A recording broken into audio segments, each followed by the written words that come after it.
ঘরের দরজায় দাঁড়িয়ে একটি সূরা পড়লে সেই ঘরের দারিদ্রতা থেকে আল্লাহ তাআলা হেফাজত করবেন। ওই ঘরে কোনো অভাব থাকবে না। আল্লাহ পাক রব্বুল আলামিন সবকিছু সহজ করে দিবেন। ঘরের ভিতরে সামনে দাঁড়িয়ে, দরজার সামনে দাঁড়িয়ে আপনি একটি সূরার আমল করবেন। এটা নবীজি সাল্লাল্লাহু আলাইহি ওয়াসাল্লাম নিজে শিক্ষা দিয়েছেন।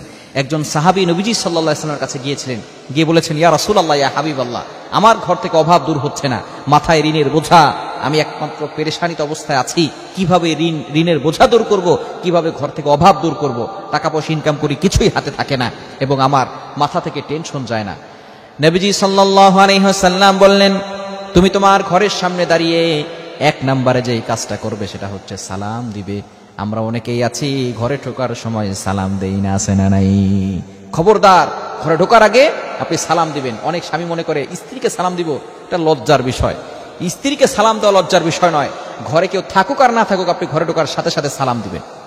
নবীজি সাল্লাল্লাহু আলাইহি সাল্লাম সালাম দিতে বলেছেন, এটা আল্লাহ তাআলা নিজে বলে দিয়েছেন। কোরআন খুলেন, পবিত্র কোরআনুল কারীমের ভিতরে আল্লাহ তাআলা নিজে বলে দিয়েছেন। 18 নম্বর পারার 17 নম্বর পৃষ্ঠার 13, 14, 15 নম্বর লাইন, সূরাতুন নূরের 61, 61 নম্বর আয়াতে রব্বুল আলামিন বলেন, ফাইদা দাখালতুম বুয়ুতান ফাসাল্লিমু আলা আনফুসিকুম তাহিয়াতাম মিন ইনদিল্লাহি মুবারাকাতান তাইয়্যিবা।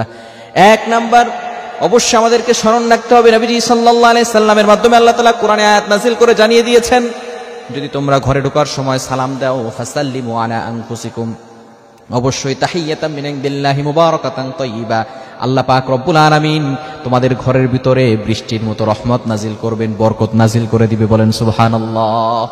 তাইয়্যিবা, পবিত্র বরকত আল্লাহ তাআলা সেখানে নাজিল করে দিবেন। এক নাম্বার, ঘরে ঢোকার সময় সালাম দিবেন। এবং নবী সাল্লাল্লাহু আলাইহি ওয়াসাল্লাম জানিয়ে দিয়েছেন, তুমি ঘরের দরজার সামনে দাঁড়িয়ে সূরা ইখলাস পাঠ করবে। সূরা ইখলাস যে ঘরের সামনে দাঁড়িয়ে যদি কেউ পাঠ করে, আল্লাহ পাক রব্বুল আলামিন ওই ঘর থেকে দারিদ্রতা দূর করে দেন, ওই ঘর থেকে অভাব দূর করে দেন, ওই ঘরের ভিতরে আল্লাহ পাক রব্বুল আলামিন সম্পদের ব্যবস্থা করে দেন। নবীজি সাল্লাল্লাহু আলাইহি ওয়াসাল্লাম নিজে জানিয়ে দিয়েছেন, ঘরের সামনে দাঁড়িয়ে, দরজার সামনে দাঁড়িয়ে আপনি সূরা ইখলাস পাঠ করবেন। নবীজি সাল্লাল্লাহু আলাইহি ওয়াসাল্লাম অন্য হাদিসের মাধ্যমে জানিয়ে দিয়েছেন, সূরা ইখলাসের অনেক ফজিলত রয়েছে। কোন ব্যক্তি যদি একবার সূরা ইখলাস পাঠ করে, পবিত্র কোরআনুল কারীমের 10 পারা কোরআন পড়লে যে সওয়াব হয়, সেই সওয়াব আল্লাহ তাআলা তার আমলনামায় দিয়ে দেয়। বলেন সুবহানাল্লাহ। এবং কোন ব্যক্তি যদি 3 বার পবিত্র কোরআনুল কারীমের এই সূরা ইখলাস তেলাওয়াত করে, আল্লাহ পাক রব্বুল আলামিন এক খতম কোরআন পড়লে যে সওয়াব হয়, সেই সওয়াব তার আমলনামায় দিয়ে দেয়। আবার নবীজি সাল্লাল্লাহু আলাইহি সাল্লাম জানিয়ে দিয়েছেন, কোন ব্যক্তি যদি 10 বার সূরা ইখলাস তেলাওয়াত করে, নবীজি সাল্লাল্লাহু আলাইহি ওয়াসাল্লাম বলে দিয়েছেন, আল্লাহ তাআলা তার জন্য জান্নাতে একটা প্রাসাদ নির্মাণ করে দেয়। বলেন সুবহানাল্লাহ। জান্নাতে প্রাসাদ। এক সাহাবী বললেন, ইয়া রাসূলুল্লাহ, ইয়া হাবিবাল্লাহ, যদি আমরা 20 বার পড়ি, নবী সাল্লাল্লাহু আলাইহি ওয়াসাল্লাম বললেন, তাহলে 2টা প্রাসাদ হবে। যদি 30 বার পড়ি, তাহলে 3টা প্রাসাদ হবে। যদি 40 বার পড়ি, যদি আমরা 60 বার পড়ি, তাহলে আল্লাহ পাক রব্বুল আলামিন এভাবে আমাদেরকে বাড়িয়ে দিবেন।